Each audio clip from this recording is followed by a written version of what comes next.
Michael Madhusudan Dutta. প্রথমেই আমরা কবি পরিচিতি সম্পর্কে জেনে নিব। মহাকবি মাইকেল মধুসূদন দত্ত বাংলা নবজাগরণের অন্যতম প্রধান কবি ও নাট্যকার, যিনি বাংলা সাহিত্যে সনেট এবং অমিত্রাক্ষর ছন্দ প্রবর্তন করেন। জন্ম ও মৃত্যু: 25শে জানুয়ারি 1824 সালে যশোর জেলার কেশবপুর উপজেলার সাগরদাড়ি গ্রামে জন্মগ্রহণ করেন এবং 29শে জুন 1873 সালে মাত্র 49 বছর বয়সে কলকাতায় মৃত্যুবরণ করেন।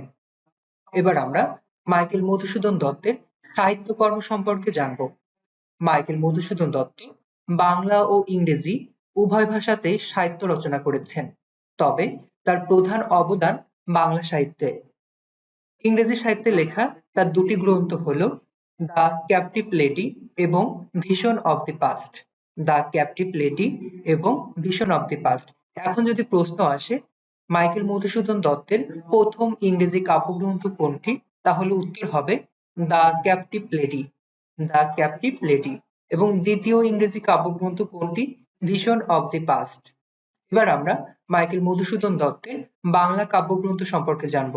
মাইকেল মধুসূদন দত্ত তার সাহিত্য জীবনে মোট 5টি কাব্যগ্রন্থ রচনা করেন। 5টি বাংলা কাব্যগ্রন্থ রচনা করেন। সেগুলো কি কি আমরা এখন জানবো। তার আগে জেনে নিব এই 5টি কাব্যগ্রন্থ আমরা কিভাবে সহজে মনে রাখতে পারি। দেখো, আমি এখানে লিখেছি তীব্র মেবিস। তীব্র মেবিস। এই কথাটা যদি আমরা মনে রাখতে পারি, তাহলে মাইকেল মধুসূদন দত্তের 5টি বাংলা কাব্যগ্রন্থ আমরা কখনো ভুলবো না। দেখো, তীব্র, তীতে পাচ্ছি আমরা তিলোত্তমা সম্ভব, ব্রতে পাচ্ছি ব্রজঙ্গনা, মেতে পাচ্ছি মেঘনাদ বধ, বিতে পাচ্ছি বীরাঙ্গনা, চতে পাচ্ছি চতুর্দশপদী কবিতাবলী। এখন যদি আমাদের প্রশ্ন করা হয় মাইকেল মধুসূদন দত্তের প্রথম বাংলা কাব্যগ্রন্থ কোনটি, তাহলে উত্তর কি হবে? তিলোত্তমা সম্ভব। যদি বলে মাইকেল মধুসূদন দত্তের তৃতীয় বাংলা কাব্যগ্রন্থ কোনটি, উত্তর হবে মেঘনাদ বধ। ঠিক একইভাবে যদি বলা হয় মাইকেল মধুসূদন দত্তের পঞ্চম কাব্যগ্রন্থ কোনটি, তাহলে হবে চতুর্দশপদী কবিতাবলী। এবার আমরা চলে যাব মাইকেল মধুসূদন দত্তের নাটক সংগ্রহে। মাইকেল মধুসূদন দত্ত তার পুরো সাহিত্যকর্মে মোট 4টি নাটক রচনা করেছেন। 4টি নাটক: শর্মিষ্ঠা, পদ্মাবতী, কৃষ্ণকুমারী, মায়াকানন। এবার এই 4টি আমরা মনে রাখবো কিভাবে? আমরা এমনি যেভাবে পড়ি শর্মিষ্ঠা, কৃষ্ণকুমারী, পদ্মাবতী, মায়াকানন, এভাবে পড়লে অনেক সময় আমরা ভুলে যাই। তবে আমরা যদি স্বপক্রিমা এইভাবে মনে রাখি, মাইকেল মধুসূদন দত্তের নাটক কি কি? স্বপক্রিমা। মাইকেল মধুসূদন দত্তের নাটক স্বপক্রিমা। তালিবক শতে পাচ্ছি শর্মিষ্ঠা, পতে পাচ্ছি পদ্মাবতী, কৃতে পাচ্ছি কৃষ্ণকুমারী এবং মাতে পাচ্ছি মায়াকানন। আমরা যদি স্বপক্রিমা মনে রাখি, তাহলে মাইকেল মধুসূদন দত্তের নাটক সংখ্যা আর ভুলবো না। মাইকেল মধুসূদন দত্তের নাটক সংখ্যা কতটি তাহলে? মাইকেল মধুসূদন দত্তের নাটক 4টি। এবার তার লেখা প্রহসনে চলে যাব। তিনি 2টি প্রহসনও রচনা করেন। তার লেখা 2টি প্রহসন একেই কি বলে সভ্যতা এবং বুড়ো শালিকের ঘাড়েরও। একেই কি বলে সভ্যতা এবং বুড়ো শালিকের ঘাড়েরও। এবার অনেকে মনে প্রশ্ন জাগে, প্রহসন কি? প্রহসনও এক ধরনের নাটক, কিন্তু প্রহসন নাটকের থেকে একটু ব্যতিক্রমধর্মী। কেননা প্রহসন লেখা হয় ব্যঙ্গাত্মক ভাবে, ব্যঙ্গ বিদ্রুপের ছলে প্রহসন রচনা করা হয়। তবে প্রহসন লেখার পটভূমি থাকে নাটকের মতো সংলাপ নির্ভর। এবার আমরা আমাদের বিভীষণের প্রতি মেঘনাদ কবিতা পড়ার আগে কিছু তথ্য আমরা জেনে নিব। যেমন আমাদের যখন বিভীষণের প্রতি মেঘনাদ আমরা পড়বো, তখন আমরা কতগুলো চরিত্র পাই? রাম পাই, রাবণ পাচ্ছি, বিভীষণ পাচ্ছি, মেঘনাদ পাচ্ছি। এগুলো এগুলো আমাদের কবিতাতে আছে, কিন্তু আমাদের এই বিভীষণের প্রতি মেঘনাদ কবিতাটা মেঘনাদ বধ কাব্যগ্রন্থ থেকে নেওয়া হয়েছে। মেঘনাদ বধ মহাকাব্য থেকে নেওয়া হয়েছে। এই মেঘনাদ বধ বিশাল একটি মহাকাব্য, বিশাল একটি কাব্য। এই কাব্যের ছোট্ট ক্ষুদ্র একটি অংশ বধ, বধ নামক অংশ থেকে 6ষ্ঠ সর্গ থেকে নেওয়া হয়েছে আমাদের বিভীষণের প্রতি মেঘনাদ। আমরা যেহেতু অনেক বড় 6000 লাইনের মেঘনাদ বধ একটা কবিতা, কিন্তু আমরা এখানে পাচ্ছি ক্ষুদ্র একটা অংশ। আমাদের বিস্তারিত না জানলে হবে, কিন্তু যতটুকু না জানলেই নয়, আমরা ততটুকু অবশ্যই জানবো। যেমন আমাদের এখন যখন পড়তে যাব বিভীষণের প্রতি মেঘনাদ, এখানে আমরা রাবণ পাচ্ছি, নিক্সা পাচ্ছি, বিভীষণ পাচ্ছি। এগুলো আসলে কারা বা কোথা থেকে এলো? এদের চরিত্র সম্পর্কে আগে প্রথমে জেনে নিই। বিশ্রবা ও নিক্সার সন্তান সংখ্যা 4 জন। বিশ্রবা ও নিক্সা। নিক্সা বা নিকষা এরা হলো রাবণ, কুম্ভকর্ণ, বিভীষণ ও শূর্পণখার বাবা এবং মা। তার মানে রাবণের বাবাকে রাবণের বাবা বিশ্রবা এবং রাবণের মাকে নিকষা। তার মানে বিশ্রবা ও নিকষার সন্তান সংখ্যা 4 জন। তারা কে কে? রাবণ, কুম্ভকর্ণ, বিভীষণ ও শূর্পণখা। আমরা কি পাচ্ছি? রাবণরা কয় ভাই বোন? তাহলে 4 ভাই বোন, 3 ভাই ও 1 বোন। এবার আমাদের বিভীষণের প্রতি মেঘনাদ কবিতাতে আমরা যাদেরকে পাচ্ছি, রাবণের স্ত্রী কতজন? রাবণের স্ত্রী 2 জন। রাবণের স্ত্রী 2 জন, চিত্রাঙ্গদা এবং মন্দোদরী। চিত্রাঙ্গদা এবং মন্দোদরী। চিত্রাঙ্গদা এবং মন্দোদরী হলো রাবণের স্ত্রী। কিন্তু আসল যে পুরাণ আছে হিন্দু ধর্মে, সেখানে চিত্রাঙ্গদার কোনো অস্তিত্ব নেই। সেখানে রাবণের স্ত্রী একজনই, সে হলো মন্দোদরী। কিন্তু যেহেতু সাহিত্য লেখা, সাহিত্যের মধ্যে কল্পনা জল্পনা থাকে, এজন্য মাইকেল মধুসূদন দত্ত তিনি তার মেঘনাদ বধ কাব্যে চিত্রাঙ্গদার একটা কল্পনা নিয়ে চলে আসছেন। এখানে থাকতেই পারে চিত্রাঙ্গদা তার স্ত্রী, কিন্তু এটা সত্য নয়।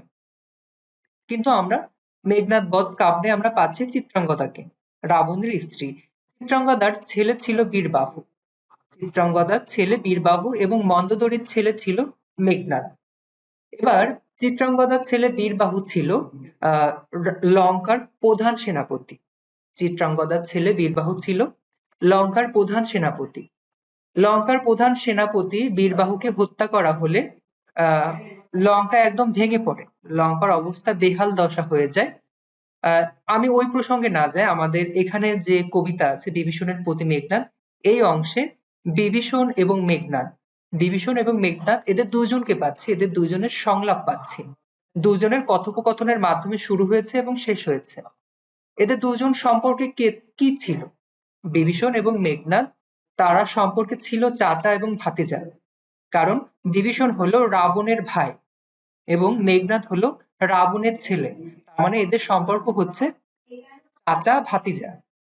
এই চাচা ভাতিজার কথোপকথন বিভীষণের প্রতি মেঘনাদে আমরা পাচ্ছি। বিভীষণের প্রতি মেঘনাদে এদের কথোপকথনের মাধ্যমে শুরু হয়েছে এবং কথোপকথনের মাধ্যমে শেষ হয়েছে। আমি কবিতা শুরু করার আগে আরো একটু কথা বলতে চাই। সেটা হলো আমাদের এখানে বিভীষণের প্রতি মেঘনাদে বিভীষণ হলো দেবতা পক্ষ, আমরা যাকে বলি রাম লক্ষ্মণের সহযোদ্ধা বলা যেতে পারে। কারণ তিনি রামকে সহায়তা করার জন্য তার ঘরের তথ্য গোয়েন্দার মাধ্যমে বা নিজে স্পাই হয়ে লক্ষ্মণের কাছে পৌঁছাইছিল বা রামের কাছে পৌঁছাইছিল। এই পৌঁছানোর কারণে রামের ছোট ভাই লক্ষ্মণ সে লঙ্কাপুরে যজ্ঞাগারে প্রবেশ করে মানে একটা তুমুল কাণ্ড ঘটায়। এবার এই কথাটা যখন জানাজানি হয়, তখন মেঘনাদ তার চাচাকে বলছে, চাচা আপনি এই কাজটা কেন করলেন? আপনি কিভাবে এই কাজটা করতে পারলেন? তারপরে আমাদের কবিতাটা শুরু হচ্ছে। তাহলে আমাদের কবিতার যে চাচা ভাতিজার কথা বা কথোপকথন, এই কথোপকথনের অন্তরালে কি লুকিয়ে আছে? আমাদের যে চাচা বিভীষণ, সে দেবতা পক্ষ। বিভীষণের জন্ম কিন্তু রাক্ষসপুরে, তিনি একজন দৈত্য, কিন্তু তিনি দেবতা পক্ষকে সহায়তা করার জন্য গোয়েন্দা হিসেবে নিজের ঘরের খবর পরের কাছে আদান প্রদান করছে। এই কথা তার ভাতিজা জেনে গিয়েছে। ভাতিজা জানার পরে সে তার প্রতি উত্তর করছে বা চাচার সাথে কথোপকথন হচ্ছে, চাচা আপনি কিভাবে এটা করতে পারলেন? এখন আমরা মূল কবিতায় চলে যাব। বিভীষণের প্রতি মেঘনাদ, এটি মাতৃভূমি রক্ষার্থে আত্মত্যাগের কথা এখানে বলা হয়েছে। মাতৃভূমি রক্ষার জন্য যে রাবণ এবং মেঘনাদের যে একটা আত্মত্যাগ ছিল বা তাদের যে ভূমিকা ছিল, সেই কথাই আমরা এই কবিতায় তথা আমাদের মেঘনাদ বধ কাব্যে আমরা খুঁজে পাই। কারণ আমাদের মেঘনাদ বধ কাব্যে আমাদের কেন্দ্রীয় চরিত্র রাবণ। আমরা কবিতায় যাই। দেখো, কবিতায় প্রথমে বলা হয়েছে, এতক্ষণে অরিন্দ্রম কহিলা বিষাদে। এতক্ষণে মানে এতক্ষণ পর অবাক হয়ে অরিন্দম কহিলা বিষাদে। বিষাদ অর্থ দুঃখ, দুঃখ ভরাক্রান্ত মন। মানে আপন চাচা বিশ্বাসঘাতকতা করায় এতক্ষণে অরিন্দম কহিলা বিষাদে, মানে দুঃখ ভরা ক্রান্ত মন নিয়ে এতক্ষণ পরে মেঘনাদ তার চাচাকে বলছে, কি বলছে, জানিনু কেমনে আসি লক্ষণ পশিল রক্ষপুরে। বলছে জানিনু কেমনে আসি লক্ষণ পশিল রক্ষপুরে। জানিনু অর্থাৎ জানলাম, আমি জানলাম কেমনে আসি লক্ষণ পশিল, মানে লক্ষণ কিভাবে প্রবেশ করলো রক্ষপুরে, আমাদের আহ লঙ্কায়, আমাদের অন্তপুরে কিভাবে লক্ষণ প্রবেশ করলো। চাচাকে প্রশ্ন করছে একথা কে বলছে, আমাদের মেঘনাদ। কাকে উদ্দেশ্য করে বলছে, বিভীষণ তার চাচাকে। এবার বলছে হায় তাত, হায় তাত উচিত কি তব। সে তার তাত অর্থাৎ চাচা, তাত অর্থ পিতা, তবে এখানে চাচা অর্থে ব্যবহার করা হয়েছে। হায় তাত, হায় চাচা, উচিত কি তব, তোমার কি উচিত হয়েছে এ কাজ করা, মানে বিশ্বাসঘাতকতা তো তুমি আমাদের সাথে করেছো, কিন্তু তোমার কি এই বিশ্বাসঘাতকতা করা উচিত হয়েছে। তারপর দেখো, নিকষা সতী তোমার জননী, নিকষা সতী তোমার জননী। আমি একটু আগে বলেছি নিকষা হলো রাম, দুঃখিত, নিকষা হলো রাবণ, বিভীষণ, কুম্ভকর্ণ এবং শূর্পণখার মা। তাহলে আমরা কি পাচ্ছি, নিকষা সতী তোমার জননী, মানে রাবণের মা তো নিকষা, কিন্তু তোমারও তো মা নিকষা। সহোদর রক্ষ শ্রেষ্ঠ, রক্ষপুরের শ্রেষ্ঠ রাজা তোমার সহোদর, মানে সহোদর মানে তোমার ভাই, তোমার ভাই রাবণ রক্ষপুরের শ্রেষ্ঠ রাজা। শূলী শম্ভুনি, শিবের মতো অস্ত্র শূল আছে যার। কুম্ভকর্ণ ভ্রাতৃপুত্র বাসব বিজয়, এখানে তার আর অপর যে ভাই আছে কুম্ভকর্ণ তার কথা বলা হচ্ছে। ভ্রাতৃপুত্র বাসব বিজয়ী, ভ্রাতৃপুত্র অর্থাৎ ভাইয়ের ছেলে, ভাইয়ের পুত্র, বাসব বিজয়ী, দেবতাদের রাজা ইন্দ্রকে জয় করেছে যে, তাকে বলা হয় বাসব বিজয়ী, মানে নিজের কথা বলা হচ্ছে, মানে মেঘনাদের কথা। এখানে বলছে তুমি তো সেই নিঃশ্বাসতীরই সন্তান, সেই একই নিঃশ্বাসতীর তো সন্তান আরো আছে, তোমার ভাই, নিজের ভাই। তুমি নিজের ভাইয়ের সঙ্গে, নিজের আপন ভাতিজার সঙ্গে কিভাবে এরকম বিশ্বাসঘাতকতা করতে পারলে।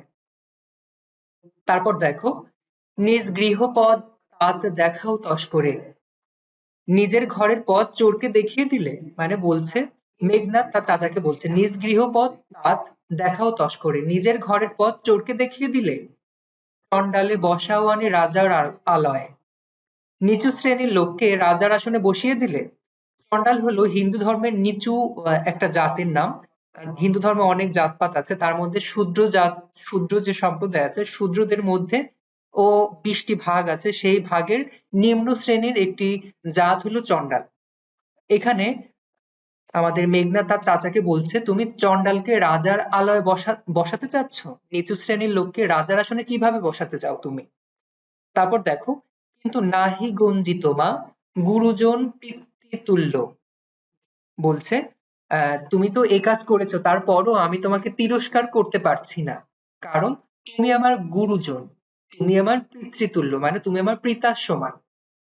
তুমি যে এত জঘন্য কাজ করেছো, তারপরও আমি ছোট হয়ে তোমাকে তিরস্কার বা ভর্ৎসনা করতে পারছি না, কারণ তুমি আমার পিতৃতুল্য, তুমি আমার বাবার সমান। ছাড়ো দ্বার, মানে দরজা ছেড়ে দাও, যাব অস্ত্রাগারে, পাঠাইবো রামানুজের সমন ভবনে। বলছে তুমি আমার দ্বার ছেড়ে দাও, আমি অস্ত্রাগারে যাব, মানে যেখানে অস্ত্র রাখা হয়।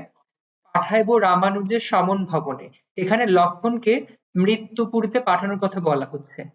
রামানুজ আমরা জানি আহ অগ্রজ এবং অনুজ, অগ্রজ অর্থাৎ বড়, মানে সিনিয়র, যাকে বলি সিনিয়রকে বলা হয় অগ্রজ এবং জুনিয়রকে বলা হয় অনুজ। এখানে রাম যোগ অনুজ সমান সমান রামানুজ, মানে রামের ছোট, রামের ছোট কে, রামের ছোট হলো লক্ষণ। এখানে লক্ষণকে বলা হচ্ছে, মেঘনাদ বলছে আমি লক্ষণকে মৃত্যুপুরীতে পাঠিয়ে দেবো, মানে আমি লক্ষণকে হত্যা করব, তুমি আমার দ্বার ছেড়ে দাও, আমি অস্ত্রাগারে যে অস্ত্র নিয়ে লক্ষণকে হত্যা করব। তারপর মেঘনাদ বলছে লঙ্কার কলঙ্ক আজি ভঞ্জিব আহবে, বলছে লঙ্কার কলঙ্ক আজি ভঞ্জিব আহবে। লক্ষণের যে লঙ্কায় প্রবেশ করেছিল, বিভীষণের যে আহ, সহায়তায় লক্ষণ লঙ্কায় প্রবেশ করছে, সেই প্রবেশ করাটা তার কাছে আর কলঙ্ক মনে হয়েছে, সেই লঙ্কার কলঙ্ক দূর করবে। ভঞ্জিব অর্থাৎ দূর করব, ভঞ্জিব অর্থাৎ দূর করব, আহবে অর্থাৎ যুদ্ধ করে। এখানে মেঘনাদ বলছে যে কলঙ্ক তুমি ছটিয়েছ বা ছড়িয়েছ সেই কলঙ্ক আমি লক্ষণকে হত্যা করে দূর করে দিব। উত্তরিলা বিভীষণ, মানে বিভীষণ উত্তর দিল, বৃথায় সাধনা, তোমার এই সাধনা বৃথায় যাবে। অস্ত্র আনার সুযোগ চাও, তুমি যে অস্ত্র আনার সুযোগ চাচ্ছ, তুমি সেই সুযোগও পাবে না, তুমি সেই সুযোগও পাবে না, তার আগেই তোমাকে লক্ষণ হত্যা করবে বা তুমি পরাজিত হবে। তারপর বলছে এখানে মেঘনাদ বলছে ধীমান রাঘব দাস, আমি কি প্রকারে তাহার বিপক্ষ কাজ করিব রক্ষিতে। বিভীষণ বলছে ধীমান রাঘব দাস। এখন আমাদের এখানে বিভীষণ তার ভাতিজাকে উদ্দেশ্য করে বলছে, তোমার অনুরোধ রাখতে গিয়ে কিভাবে আমি রামের বিরুদ্ধে কাজ করব। তুমি যে বলছো আমার দরজা ছেড়ে দাও বা আমার দ্বার ছাড়ো, আমি অস্ত্রাগারে যেয়ে লক্ষণকে হত্যা করব বা তাকে মৃত্যুপুরীতে পাঠিয়ে দিব, কিন্তু আমি এই কাজটা কিভাবে করতে পারি, কারণ আমি তো রামের বিরুদ্ধে কাজ করতে পারবো না, কারণ আমি রাঘব দাস, অর্থাৎ রামের দাস।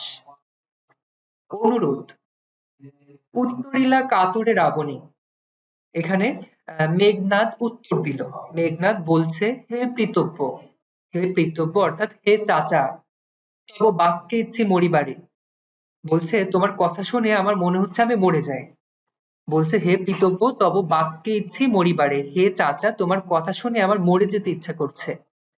রাঘবের দাস তুমি, মেঘনাদ জিজ্ঞেস করছে রাঘবের দাস তুমি, কেমনে ও মুখে আনিলে কথা, অর্থাৎ কহতা দাসের, বলছে তুমি যে রাঘবের দাস কেমন করে ওই মুখ নিয়ে কথা বললে চাচা, আমাকে সেটা বলো, আমি দাস আমাকে এ কথা বলো। তারপর দেখো স্থাপিলা বিধুরে বিধি স্থানুর ললাটে, স্থাপিলা বিধুরে বিধি স্থানুর ললাটে, বিধুরে অর্থাৎ চাঁদ, বিধু অর্থাৎ চাঁদ, বিধি অর্থাৎ সৃষ্টিকর্তা, স্থানুর ললাটে, তাহলে এই পুরো লাইনের অর্থ কি দাঁড়াচ্ছে, স্থাপিলা বিধুরে বিধি স্থানুর ললাটে, বিধাতা চাঁদকে আকাশে নিশ্চল ভাবে স্থাপন করেছেন। পরি কি ভূতলে শশী যান গড়াগড়ি, আকাশের চাঁদ কি মাটিতে গড়াগড়ি খায় কখনো। হে রক্ষরথী, ভুলিলে কেমনে কে তুমি, জনম তব কোন মহাকুলে। এখন মেঘনাদ বলছে, মেঘনাদ তার চাচাকে বলছে হে রক্ষরথী, হে রক্ষরথী, হে চাচা তুমি তো রক্ষরথী, তুমি কিভাবে ভুলে গেলে, তোমার জন্ম কোন মহাকুলে, তুমি তো উঁচু বংশের, তুমি রাক্ষস কুলের সন্তান বা তুমি দৈত্য কুলের সন্তান, তুমি এ কথা কিভাবে ভুলে গেলে। কে বা সে অধম রাম, এ কথাও মেঘনাদের। এখানে আমরা কথোপকথন, আমি প্রথমে বলেছি দুজনের কথোপকথন পাবো। প্রথম অংশটা আমরা কথোপকথন পাচ্ছি, পুরো অংশটা মেঘনাদের, এবং শেষে যে আমরা বিভীষণের কথা পাবো। এখনো মেঘনাদ কথা বলছে, দেখো কি বলছে, কে বা সে অধম রাম, জিজ্ঞেস করছে রাম কে, কে সে অধম রাম, স্বচ্ছ সরোবরে করে কেলি রাজহংস পঙ্কজ কাননে। বলছে স্বচ্ছ সরোবর, স্বচ্ছ সরোবর মানে দিঘি, মানে পরিষ্কার পানি যেখানে আছে সেই স্বচ্ছ সরোবর বলে, পরিষ্কার পানি যেখানে, যেখানে গোসল করা যায়। আহ জলকেলি রাজহংস পঙ্কজ কাননে, সেখানে রাজহাঁস পানি খেলে খেলে, কেলি অর্থাৎ জলকেলি মানে পানি ছিটাছিটি খেলা খেলে, এই পানি ছিটাছিটি খেলে কে, রাজহংস। পঙ্কজ কাননে যায় কি সে কভু, পঙ্কজ কাননে যায় কি সে কভু, এখানে বলছে পদ্মবনের স্বচ্ছ দিঘিতে রাজহাঁস খেলা করে, সে কি কখনো কাদা শ্যাওলায় যায়।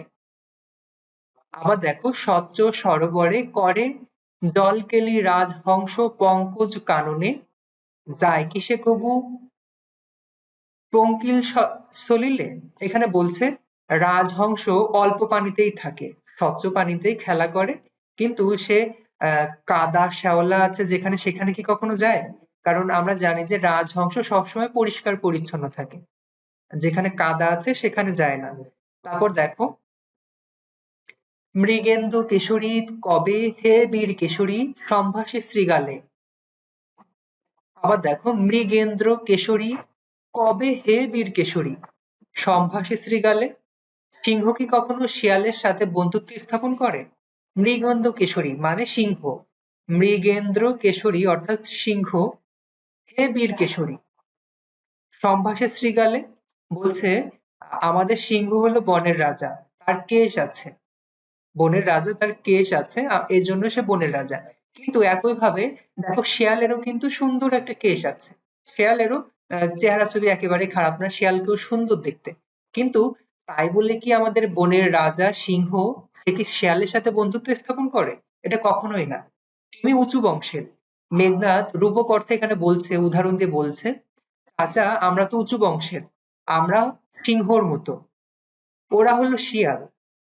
শিয়াল কাদের বলছে? রাম এবং লক্ষ্মণ, তাদের বলছে তারা শিয়াল। আমরা সিংহ হয়ে শিয়ালের সাথে কিভাবে বন্ধুত্ব স্থাপন করতে পারি? তাদেরকে মিত্র ভেবে, মিত্র ভাবে, মানে তাদেরকে বন্ধু ভেবে আমরা কিভাবে তাদের সাথে বন্ধুত্ব স্থাপন করতে পারি? অজ্ঞ, অজ্ঞ দাস বিজ্ঞতম তুমি, অবিদিত নহে কিছু তোমার চরণে। এখানে বলতেছে অজ্ঞ দাস। অজ্ঞ দাস এখানে টাইপ মিস্টেক হয়েছে। অজ্ঞ দাস অর্থাৎ আমি অজ্ঞ। মেঘনাদ নিজেই বলছে, মেঘনাদ বলছে আমি অজ্ঞ চাচা, বিজ্ঞতম তুমি, আমার থেকে তুমি অনেক বুদ্ধিমান। অবিদিত নহে কিছু তোমার চরণে। অবিদিত অর্থাৎ অজানা, তোমার অজানা কিছুই নেই। ক্ষুদ্রমতি নর সুর লক্ষণ, নহিলে অস্ত্রহীন যোধে, কিসের সম্মধে সংগ্রামে। এখানে দেখো ক্ষুদ্রমতি নর মানে ছোট মানা লোক, শূর মানে শক্তিমান, লক্ষণ নহিলে অস্ত্রহীন যোধে, কিসের সম্বোধনে সংগ্রামে। এখানে মেঘনাদ বলছে ক্ষুদ্র, ক্ষুদ্রমতি নর হলো আমাদের লক্ষণ। লক্ষণ হলো ছোট মানুষ বা ছোট মনা লোক, ও ছোট জাতের লোক। ওর কি কোনো শক্তি আছে? ওর কি কোনো ক্ষমতা আছে আমাদের লঙ্কাপুরে এসে আমাদের সাথে যুদ্ধ ঘোষণা করার? আমাদের সাথে কিভাবে সে যুদ্ধ ঘোষণা করে? আমরা তো নিরস্ত্র, নিরস্ত্র যোদ্ধাকে যুদ্ধে আহ্বান করতে পারে। এখানে তোমাদের আরেকটু কাহিনী আমি বলে রাখি। আহ লঙ্কাপুরে রাবণরা যদি কোনো যুদ্ধে যেতে চায়, যুদ্ধের আগে তারা তাদের ইষ্ট দেবতা অগ্নি দেবতার পুজো করে। অগ্নি দেবতার পুজো করে কোথায়? নিকুম্ভিলা যজ্ঞাগারে। নিকুম্ভিলা যজ্ঞাগারে তারা অস্ত্র সামনে রেখে অগ্নি পূজা করে, এবং অগ্নি পূজা শেষ হলেই তারপর তারা যুদ্ধে অংশগ্রহণ করে। যখন তারা নিকুম্ভিলা যজ্ঞাগারে অগ্নি পূজা করছিল, ঠিক সেই সময় আহ আমাদের লক্ষণ সে অতর্কিত হামলা চালায়। এজন্য নিরস্ত্র লঙ্কাপুরে সবাই তার হাতে আত্মসমর্পণ করে বা মারা মারা যায়।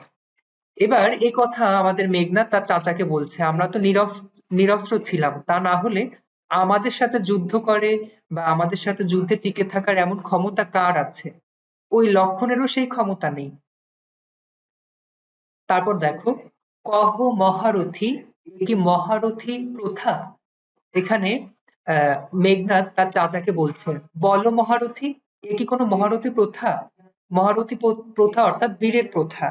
তৎকালীন সময়ে যুদ্ধ করতে গেলে, এখনকার যুদ্ধ তো হয় বন্দুক দিয়ে বা অ্যাটম বোমা বা পারমাণবিক বিস্ফোরণ বা অ্যাটম বোম যেগুলোই বলি, কিন্তু তখন অস্ত্র হাতে যুদ্ধ হতো, তরবারি দিয়ে সম্মুখ যুদ্ধ, সামনাসামনি। তৎকালীন সময়ে যুদ্ধের একটা নিয়ম ছিল।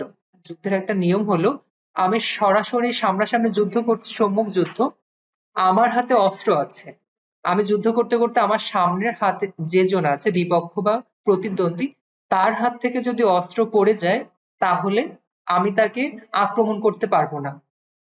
যতক্ষণ তার হাতে অস্ত্র থাকবে ততক্ষণ আমি যুদ্ধ করতে পারবো। এটা হলো মহারথী প্রথা বা যুদ্ধে যারা অংশগ্রহণ করে তাদের ১ নম্বর রুলস। মানে অস্ত্র আছে তো আমি তার সাথে যুদ্ধ করতে পারবো, তার হাতে যদি অস্ত্র না থাকে তাহলে আমি তার গায়ে ফুলের টোকাও দিতে পারবো না। দ্বিতীয় প্রথা হলো, পেছন থেকে কাউকে আঘাত করা যাবে না। সামনে একজন যুদ্ধ করছে এক অপরের সাথে, আমি পিছন থেকে তার পিঠে আঘাত করলাম, এটা করা যাবে না, এটা মহারথী প্রথার বিরুদ্ধে। তার মানে যার হাতে অস্ত্র নেই তাকে আমরা হত্যা করতে পারবো না, এবং পিছন থেকে হত্যা করা যাবে না। পিছন থেকে হত্যা করা কাপুরুষতার লক্ষণ। তাই মেঘনাদ বলছে, এটা তো কোনো মহারথী প্রথা না, আমাদের কাছে তো কোনো অস্ত্র ছিল না, আমরা ছিলাম নিরস্ত্র। আপনার কি এই কাজটা করা হয়েছে? সবকিছুর পেছনে তো চাচা আপনিই ছিলেন, আপনার প্ররোচনায় এসব কিছু হয়েছে। কিন্তু এখানে মেঘনাদের মধ্যে কতটা শিষ্টাচার দেখতে পাই আমরা। তার চাচাকে দেখো কখনো গঞ্জনা ভর্ৎসনা করছে না, তিরস্কার করছে না, সে চাচাকে অনুরোধ করছে, বারবার অনুরোধ করছে, চাচা আপনি এই কাজটা কিভাবে করতে পারলেন? আপনি তো সবকিছুই জানেন, আমি আপনার শিষ্য বা আমি আপনার থেকে কোনো অংশে বড় নয়।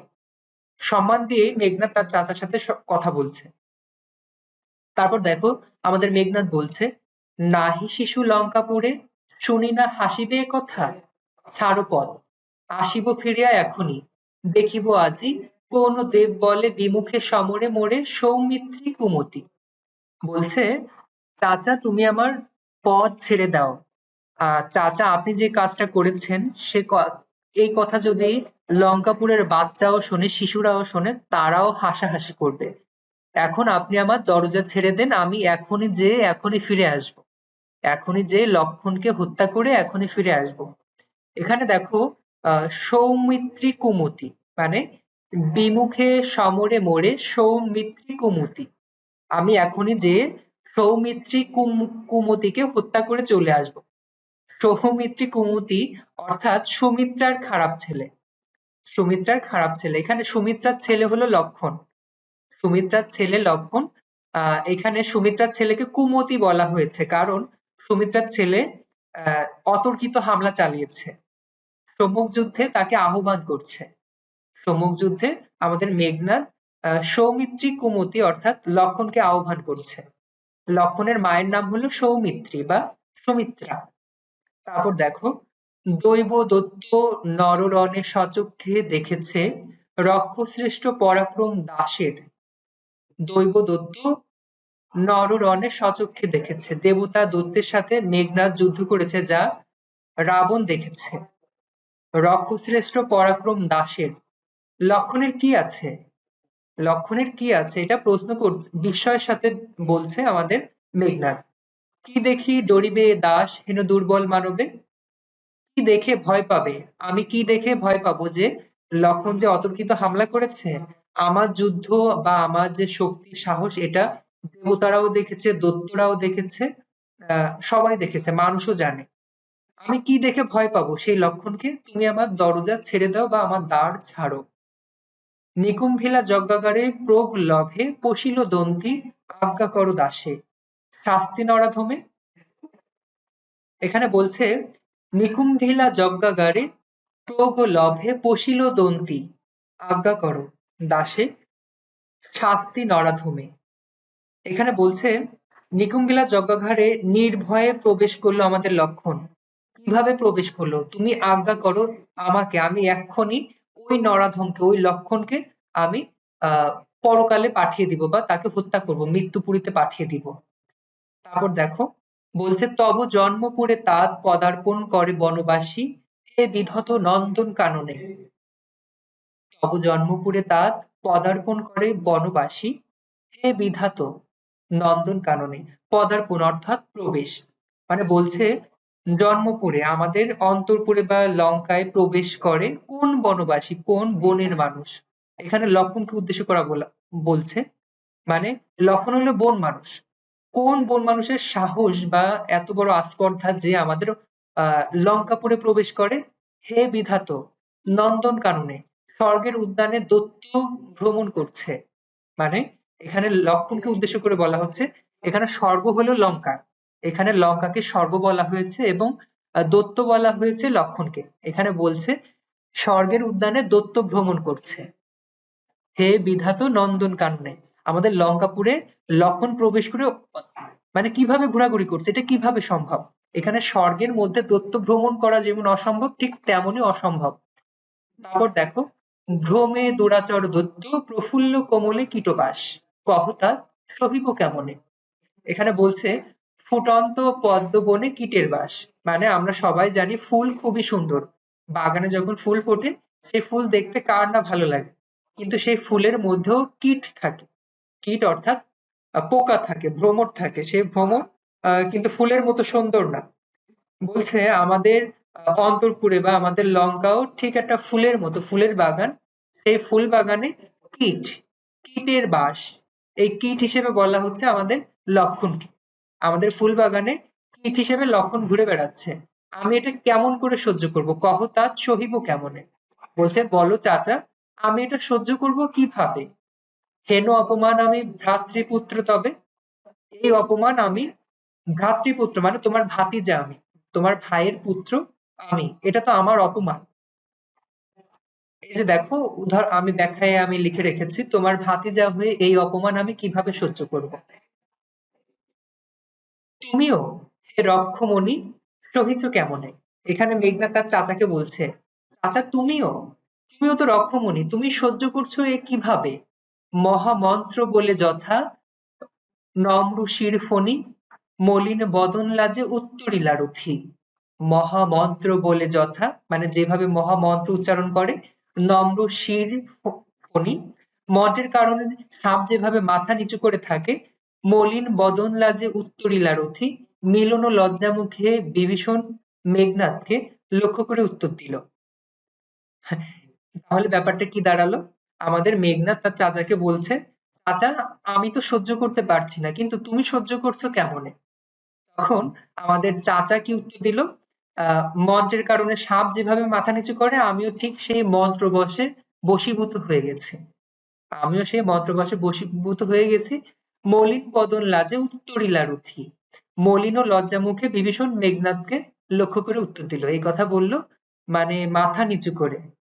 এখানে বলতেছে না, মন্ত্র বলে। মন্ত্রটা কি, মন্ত্রটা হলো আহ রাম এবং লক্ষ্মণ তারা যে দিনে দাওয়াত দিয়েছে, তারা যে সনাতন ধর্মের যে ডাক দিয়েছে শান্তির পথে আসার, সে শান্তির আহ্বান বা সেই শান্তির ডাক আমাদের বিভীষণ গ্রহণ করেছিল।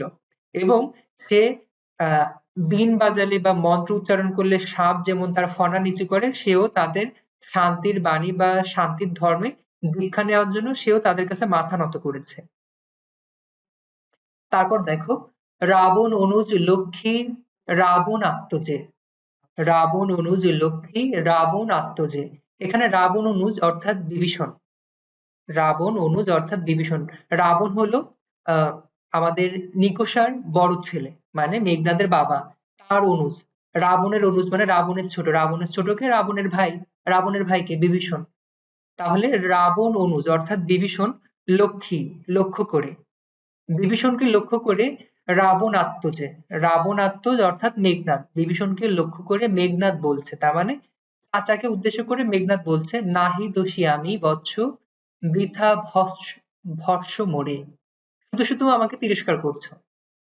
চাচা বলছে শুধু শুধু আমাকে তিরস্কার করছো, তুমি নিজ কর্মদোষে হায় মজাইলা। বলছে তুমি যে বিপদগ্রস্ত হয়েছো, আমাদের বিভীষণ বলছে অর্থাৎ আমাদের চাচা ভাতিজাকে বলছে মেঘনাদকে, তুমি আহ নিজের কর্মের দোষে তোমার আজকের এই অবস্থা। নিজ কর্মদোষে হায় মজাইলা, তুমি যে বিপদগ্রস্ত হয়েছে আজকে, তুমি যে আজকে বিপদগ্রস্ত, চারিদিকে তোমাকে ঘেরাও করে রেখেছে, এটা তোমারই কর্মের পরিণতি, তোমার কর্মের ফল। এ কনক লঙ্কা রাজা মজিলা আপনি। স্বর্গীয় যে লঙ্কা রাজ্য, এই লঙ্কা রাজ্য বিপদে পড়েছে তাদের কৃতকর্মের দ্বারা। বিরত সতত পাপে দেবকুল এবে। এখন বলছে আমাদের যে লঙ্কা, এই লঙ্কা পাপে পূর্ণ হয়ে গেছে, এই লঙ্কা পাপে পূর্ণ হয়ে গেছে, আর এটা সেই পাপেরই ফল, পাপের ফসল। তবে তবে এই সব কিছু থেকে বিরত একটা কুল আছে। আমরা তো পাপে মানে মানে পূর্ণ হয়ে গেছি, কিন্তু বিরত সতত পাপে দেবকুল, কিন্তু দেবকুলে কোনো পাপ নেই, কোনো পাপ নেই এখন। দেবতাদের সর্বদা পাপ মুক্ত থাকা উচিত। পাপপূর্ণ লঙ্কাপুরী প্রলয়ে যেমতি, মহাপ্রলয়ে পৃথিবী যেভাবে ধ্বংস হয়, বসুধা ডুবিছে লঙ্কায় ছলিলে। পৃথিবী ডুবছে মানে আহ পৃথিবী যেমন যখন ধ্বংস হয়ে যাবে, আমাদের প্রত্যেকটা ধর্মে বলা হয় যখন পৃথিবীতে পাপে পূর্ণ হয়ে যাবে, পৃথিবীতে আর ভালো কোনো মানুষ থাকবে না, তখন পৃথিবী ধ্বংস হয়ে যাবে। ঠিক তেমনই আমাদের লঙ্কাপুর, এটা বিভীষণ বলছে, আমাদের লঙ্কাপুরও পাপে পূর্ণ হয়ে গেছে। পৃথিবী যেমন ধ্বংস হয়ে যায়, ঠিক তেমনি আমাদের লঙ্কাপুরেরও ধ্বংস হওয়ার সময় চলে এসেছে। দেখো, বসুধা ডুবিছে লঙ্কায় কাল চলিলে। সময়ের স্রোতে আমাদের লঙ্কাও হারিয়ে যাচ্ছে। রাঘবের পদাশ্রয়ে রক্ষার্থে আশ্রয়ী। মানে এবার বলছে আমাদের লঙ্কা তো ডুবেই যাচ্ছে, কারণ পৃথিবীতে যখন পাপে পূর্ণ হয় তখন পৃথিবী ধ্বংস হয়। আমাদের লঙ্কা পুরো পাপে পূর্ণ হয়ে গেছে, এজন্য আমাদের লঙ্কাও ধ্বংসের পথে। এজন্য আমি শান্তির ধর্মে দীক্ষা নিয়েছি। সে শান্তির ধর্ম কে আমার কাছে এনেছে, আমার কাছে এনেছে রাম, রাম এবং লক্ষ্মণ। রাঘবের পদাশ্রয়ে রক্ষার্থে আশ্রয়, আমি আশ্রয় গ্রহণ করেছি রামের পায়ের নিচে। এই আমি পরদোষে, এজন্য আমি পরদোষে, রাবণের দোষে কে চাহে মজিতে। এবার বলছে আমি তো রামের পায়ের নিচে আশ্রয় গ্রহণ করেছি, কিন্তু পরের দোষে আমি কেন মজিতে যাব? মানে দোষ তো আমার নয়, আমার ভাই রাবণ সে একজন দৈত্য, সে খারাপ কাজ করে, তাই বলে কি আমিও খারাপ কাজ করব? আমার ভাই খারাপ কাজ করে, আমার ভাতিজা খারাপ কাজ করে, তাই বলে আমি কেন খারাপ কাজ করব? তাই বলছে পরদোষে কে চাহে মজিতে, অন্যের দোষে কে নিজেকে জড়াতে চায়। দেখো, পরের দোষে কে বিপদে পড়তে চায়, বিভীষণের নৈতিকতা প্রকাশ পেয়েছে এখানে। তারপর দেখো, রুশিলা বাসভূত্রাস গম্ভীরে যেমতি, রাগান্বিত হয়ে আহ যেভাবে আছে আমাদের বললো, এখানে রাগান্বিত হচ্ছে, কি রাগান্বিত হয়েছে আমাদের মেঘনাদ। রাগান্বিত হয়ে বলছে, নিশীথে অম্বরে মন্দ্রে জিমুতেন্দ্র কপি, নিশীথে অম্বরে মন্দ্রে জিমুতেন্দ্র কপি, কহিলা বীরেন্দ্র বলি, ধর্মপথগামী হে রাক্ষস রাজানুজ, বিখ্যাত জগতে তুমি কোন ধর্মমত কহ দাসে শুনি। এখানে ক্রোধে ফেঁপে উঠেছে আমাদের মেঘনাদ। এত এত কথা বলার পরে কার ধৈর্য থাকে? সে চাচা ভাতিজাকে বললে, তোমরা যে পাপ করেছে সেই পাপের ভার আমি কেন নিব?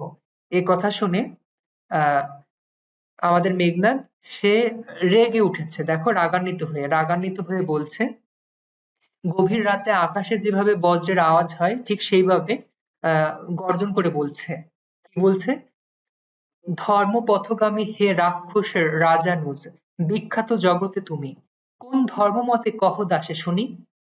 সে বলছে, ধর্মপথগামী, আমাদের ধর্মে রাক্ষস রাজানুজ, তুমি রাক্ষসপুরের ভাবী রাজা, মানে ভবিষ্যৎ রাজা, তুমি জগতে বিখ্যাত, কোন ধর্মমতে তুমি এ কথা বলছো আমাকে শুনি। মানে মেঘনাদ বলছে, তুমি কোন ধর্মমতে আমাকে এই কথা শোনাচ্ছ? জ্ঞাতিত্ব, ভ্রাতৃত্ব, জাতিত্ব এ সকলে দিলা জলাঞ্জলি। সে বলছে, চাচাকে উদ্দেশ্য করে বলছে, চাচা তুমি তো এই কথা বলছো, কিন্তু মানুষ তো নিজের পরিবারকে আগে রাখে, জ্ঞাতিত্ব, ভ্রাতৃত্ব, জাতিত্ব কতগুলো টান থাকে। মানুষের তো শুধু জন্ম তো এমনি এমনি হয় না, জন্ম হওয়ার সাথে সাথে তাদের কতগুলো সম্পর্ক থাকে, যেমন জ্ঞাতিত্ব, ভ্রাতৃত্ব, জাতিত্ব, এই সকল কিছু তুমি বিসর্জন দিলে, সকল কিছু সকলে দিলা জলাঞ্জলি, মানে সকল কিছু বিসর্জন কিভাবে দিতে পারলে? কোন নীতি অনুসারে আত্মীয়তার সম্পর্ক ছিন্ন করছে? মেঘনাদ প্রশ্ন করছে, চাচা তুমি কোন নীতি অনুসরণ করে আমাদের সঙ্গে আত্মীয়তার সম্পর্ক ছিন্ন করছো? তারপর দেখো বলছে, আহ শাস্ত্র বলে, গুণবান যদি পরজন, গুণহীন স্বজন তথাপি নির্গুণ স্বজন শ্রেয়। পর পর সদা এ শিক্ষা হে রক্ষবর, কোথায় শিখিলে? মেঘনাদ বলছে, গুণবান যদি পরজন, মানে আমি যাকে চিনি না, একজন পর মানুষ, তার অনেক গুণ আছে, এটা আমি মানি। গুণহীন স্বজন, আমার যে স্বজন আছে তার কোনো গুণ নেই, আমি এই দুজনের মধ্যে কাকে চুজ করব, এই দুজনের মধ্যে কাকে আমি সিলেক্ট করব? বলছে, আমার গুণ দরকার নেই, কারণ যার গুণ আছে সে তো আমার নিজের কেউ না, সে তো পর। আমার গুণহীন আমার যে স্বজন, সেই স্বজনই শ্রেয়। দেখো এখানে কে কি বলছে, গুণবান যদি পরজন, গুণহীন স্বজন তথাপি নির্গুণ স্বজন শ্রেয়। বলছে অন্যের গুণ আছে, আমি তাকে চিনি না, কিন্তু আমার যে স্বজন, আমার আত্মীয় আছে, তার কোনো গুণ নেই, গুণহীন স্বজন, তথাপি নির্গুণ স্বজন শ্রেয়, তথাপি নির্গুণ স্বজন শ্রেয়। বলছে আমার সেই গুণের দরকার নেই, আমার আমার গুণ নেই, যার আমার স্বজন, সে আমার স্বজনই ঠিক আছে। তারপর দেখো, পর পর সদা এ শিক্ষা হে রক্ষবর, কোথায় শিখিলে? বলছে সম্পর্ক ছিন্নের যে শিক্ষা, তুমি যে বলছো যে তুমি আমাদের সঙ্গে সম্পর্ক ছিন্ন করবে, এই শিক্ষা তুমি কোথায় শিখলে? কিন্তু বৃথা গঞ্জিত মা, হেন সহবাসে। মেঘনাদ এখানে বলছে, আমি তোমাকে যে গঞ্জনা করছি, আমি তোমাকে যে ভর্ৎসনাদ করছি, কটু কথা বলছি, তোমার সাথে চিৎকার করে কথা বলছি, এই সবকিছুই বৃথা। হেন সহবাসে, আমরা যে একসঙ্গে বসবাস করলাম, একসাথে থাকলাম, তার কোনো দান দামই তুমি দিলে না। হে পৃতব্য, হে চাচা, বর্বরতা কেন না শিখিবে? গতি যার নিচ সহ, নিচু সে দুর্মতি। যার নিজ প্রকৃতির বন্ধু, যারা বন্ধুত্ব হওয়ার যোগ্যতা রাখে না, তারা বা তাদের নিয়ে তো দুর্মতি হবে, অসৎ বুদ্ধির অধিকারী। এখানে বলছে চাচাকে টিটকিরি মেরেই ভাতিজা বলছে মেঘনাদ, যাদের মন মানসিকতা নিচু, যাদের মন মানসিকতা নিচু তাদের নিয়ে ভালো কিছু আশা করা এখানে কখনোই সম্ভব নয়। যাদের মন মানসিকতা নিচু তাদের নিয়ে ভালো কিছু কখনোই আশা করা সম্ভব নয়। আমরা এখানে দেখো একটা লাইন পেলাম, চমৎকার একটি লাইন। কি বলেছে? শাস্ত্র বলে, মানে আমাদের শাস্ত্রে বলে, গুণবান যদি পরজন, গুণবান যদি পরজন, গুণহীন স্বজন তথাপি নির্গুণ স্বজন শ্রেয়। অন্যের গুণ থাকে, অন্যের গুণ আছে, কিন্তু আমার যে আত্মীয়, আমার নিজের লোকের গুণ নেই। আমি কাকে চয়েস করব? আমি চয়েস করব আমার স্বজনকে, যার গুণ নেই। চমৎকার একটা লাইন। এই কবিতায় আমাদের একটা জিনিসই শেখাচ্ছে, আমরা যতই বলি যে মেঘনাদ, মেঘনাদ হলো খারাপ, মেঘনাদ ভালো না, মেঘনাদ রাবণের ছেলে, রাবণ ছিল রাক্ষস, রাবণ ছিল লঙ্কার রাজা, আমরা কত কথাই বলি, কিন্তু একটা জিনিস দেখো, একটা দিক থেকে আমাদের মাইকেল মধুসূদন দত্ত রাবণকে এখানে নায়ক বানিয়ে তুলেছে। কেন্দ্রীয় চরিত্র হলো রাবণ। কেননা রাবণ তার দেশকে রক্ষার জন্য সর্বোচ্চ চেষ্টা করেছে। তার যে লঙ্কা বা তার যে দৈত্যকুল, সেটা রক্ষার জন্য প্রাণপণ চেষ্টা করে গিয়েছে। এবং তার যে ছেলে মেঘনাদ, মেঘনাদও সেই চেষ্টা কায়েম রেখেছে। এখানে আমরা দেখছি যে হিরো হলো আমাদের রাক্ষসকুল এবং ভিলেন হলো দেবতাকুল।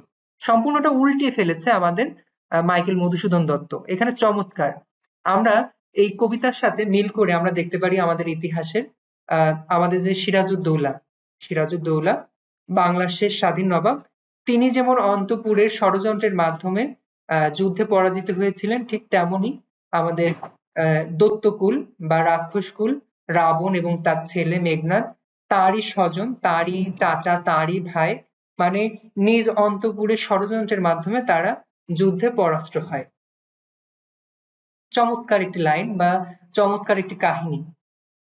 এবার দেখো, এই কবিতা তো আমরা এতক্ষণ পড়লাম বা জানলাম, এই পুরো কবিতাটি কথোপকথনের মাধ্যমে শুরু হয়েছে এবং শেষ হয়েছে। চাচা এবং ভাতিজা দুইজন কথোপকথনের মাধ্যমে শুরু করেছে এবং শেষ করেছে। চাচা ভাতিজাকে কথা বলছে, ভাতিজা চাচার উদ্দেশ্যে কথা বলছে। এবার আমরা এই কবিতার কিছু গুরুত্বপূর্ণ তথ্য সম্পর্কে আমরা জানবো। কবি পরিচিতি এবং কবিতা থেকে কিছু শর্টকাট প্রশ্ন, আমাদের জ্ঞানমূলক এবং টিকে সাধারণত যে প্রশ্নগুলো আসে সেই প্রশ্ন সম্পর্কে আমরা একটু জানবো। দেখো, সাহিত্যের প্রথম সার্থক মহাকাব্য কোনটি? বাংলা সাহিত্যের প্রথম সার্থক মহাকাব্য হলো মেঘনাদ বধ। বাংলা সাহিত্যের প্রথম সার্থক নাটক কোনটি? শর্মিষ্ঠা। আর শর্মিষ্ঠা কে রচনা করেছেন? মাইকেল মধুসূদন দত্ত। বাংলা সাহিত্যের প্রথম সার্থক নাটক শর্মিষ্ঠা। আমি নাটক মনে রাখার উপায় বলেছিলাম কি? শপক্রিমা, তালিবুর সাথে শর্মিষ্ঠা, প্রথম নাটক শর্মিষ্ঠা। বাংলা সাহিত্যের প্রথম সার্থক নাটক শর্মিষ্ঠা। তার মানে মাইকেল মধুসূদন দত্তের আগে কেউ বাংলা সাহিত্যে সার্থক নাটক রচনা করতে পারেননি। তারপর দেখো, বাংলা সাহিত্যের প্রথম সার্থক ট্রাজেডি নাটক কৃষ্ণকুমারী। কৃষ্ণকুমারী। শপক্রিমা, শপক্রিমা, কৃতে পাচ্ছি কৃষ্ণকুমারী। আর কৃষ্ণকুমারী হলো সার্থক ট্রাজেডি নাটক। সার্থক ট্রাজেডি নাটক। বাংলা সাহিত্যের প্রথম সার্থক প্রহসন কোনটি? বাংলা সাহিত্যের প্রথম সার্থক প্রহসন হলো একে কি বলে সভ্যতা। রচনা করেছেন? মাইকেল মধুসূদন দত্ত। দেখো, মাইকেল মধুসূদন দত্ত প্রথম রচনা করেছেন মহাকাব্য, প্রথম রচনা করেছেন নাটক, প্রথম ট্র্যাজেডি নাটক, প্রথম সার্থক প্রহসন। তার মানে সবকিছুর ধরতে গেলে যে জন্মদাতা বা সৃষ্টি করেছে মাইকেল মধুসূদন দত্ত অধিকাংশ সাহিত্যকর্ম। তারপর দেখো, বাংলা সাহিত্যের প্রথম সার্থক পত্রকাব্য, প্রথম সার্থক পত্রকাব্য বীরাঙ্গনা, এটাও রচনা করেছেন মাইকেল মধুসূদন দত্ত। এবং অমিত্রাক্ষর ছন্দের প্রথম প্রয়োগ করেছেন পদ্মাবতী নাটকে। পদ্মাবতী নাটকে আমরা নাটক পেয়েছিলাম শপক্রিমা, আমরা নাটক পেয়েছিলাম শপক্রিমা, পথে পদ্মাবতী, এবং এই পদ্মাবতীতে প্রথম অমিত্রাক্ষর ছন্দের সার্থক প্রয়োগ করেন আমাদের মাইকেল মধুসূদন দত্ত। তারপর তারপর দেখো, অমিত্রাক্ষর ছন্দের সার্থক প্রয়োগ তিলোত্তমা সম্ভব কাব্যে। তিলোত্তমা সম্ভব কাব্যে প্রথম অমিত্রাক্ষর ছন্দের সার্থক প্রয়োগ হয়েছে। তারপর দেখো, বিভীষণের প্রতি মেঘনাদ কাব্যাংশে বর্ণিত হয়েছে বর্ণিত হয়েছে? লক্ষণের হাতে অন্যায় যুদ্ধে মৃত্যু ঘটে অসম সাহসী বীর মেঘনাদের ঘটনা। তারপর রাবণের দুই পুত্রর নাম কি? বীরবাহু এবং মেঘনাদ। আমি প্রথমেই বলেছিলাম রাবণের দুইটা স্ত্রী এবং দুইটা স্ত্রীর দুইটা সন্তান, বীরবাহু এবং মেঘনাদ। বীরবাহুর মায়ের নাম চিত্রাঙ্গদা এবং মেঘনাদের মায়ের নাম মন্দোদরী। বীরবাহুর মায়ের নাম চিত্রাঙ্গদা এবং মেঘনাদের মায়ের নাম মন্দোদরী। তারপর দেখো, দ্বীপরাজ্য স্বর্ণলঙ্কা আক্রান্ত হয় রামের দ্বারা। দ্বীপরাজ্য লঙ্কা যে আক্রান্ত হয়েছে কার দ্বারা? রামের দ্বারা। যুদ্ধে জয়লাভ করতে যুদ্ধের পূর্বেই মেঘনাদ পূজা করে। কিসের পূজা করে? অগ্নিদেবের, ইষ্টদেবের। নিকুম্ভিলা যজ্ঞাগারে। আমরা পড়েছিলাম নিকুম্ভিলা যজ্ঞাগারে যখন পুজো করে তখন অতর্কিত হামলা চালায় কে? লক্ষণ। তারপর দেখো, মেঘনাদ ইষ্ট দেবতা অগ্নিদেবের পূজা করে কোথায়? নিকুম্ভিলা যজ্ঞাগারে। মেঘনাদ আশ্চর্য হয় যখন কপট লক্ষণ নিরস্ত্র মেঘনাদের কাছে যুদ্ধ প্রার্থনা করে। মেঘনাদ আশ্চর্য হয় যখন কপট লক্ষণ নিরস্ত্র মেঘনাদের কাছে যুদ্ধ প্রার্থনা করে। তারপর দেখো, মেঘনাদ যুদ্ধ সাজ গ্রহণের জন্য সময় প্রার্থনা করে কার কাছে? লক্ষণের কাছে। মেঘনাদ যুদ্ধের সাজ মানে অস্ত্র, মেঘনাদের কাছে কোনো অস্ত্র ছিল না। মেঘনাদ লক্ষণকে উদ্দেশ্য করে বলে আমাকে তুমি অস্ত্র আনার সুযোগ দাও, মানে অস্ত্র প্রার্থনা করে। ওই যে যখন সুযোগ দেয় না তখন বলে যে মহারথী প্রথা, আমরা জেনেছি যে যুদ্ধের যে প্রথা আছে, যার হাতে অস্ত্র নেই তার সাথে যুদ্ধ করা যাবে না, সেই প্রথা তখন তিনি মনে করিয়ে দেয়। তারপরে দেখো, রেনেসাঁস বা নবজাগরণের মূল কথা কি? রেনেসাঁস বা নবজাগরণের মূল কথা মানবতাবাদ। অরিন্দ্রম বলতে কি বোঝানো হয়েছে? অরিন্দ্রম বলতে মেঘনাদকে বোঝানো হয়েছে। রাবণের মায়ের নাম নিকোষা। কবিতায় বিরাম চিহ্নের ব্যবহার হয়েছে স্বাধীনভাবে। কুম্ভকর্ণ হলো রাবণের মধ্যম সহোদর, মানে রাবণের মেজ ভাই। বাসব বিজয়ী বলতে বোঝানো হয়েছে মেঘনাদকে। মেঘনাদের অপর নাম ইন্দ্রজিৎ। চণ্ডালকে এনে বিভীষণ বসায় কোথায়? রাজার আলয়ে। মেঘনাদ যেতে চেয়েছে কোথায়? অস্ত্রাগারে। রামানুজ বা লক্ষণকে মেঘনাদ পাঠাবে কোথায়? সমন ভবনে, অর্থাৎ মৃত্যুপুরীতে। সমন ভবন মানে জমালয়। নিজেকে রাঘব দাস বলে কে? নিজেকে রাঘব দাস বলে বিভীষণ।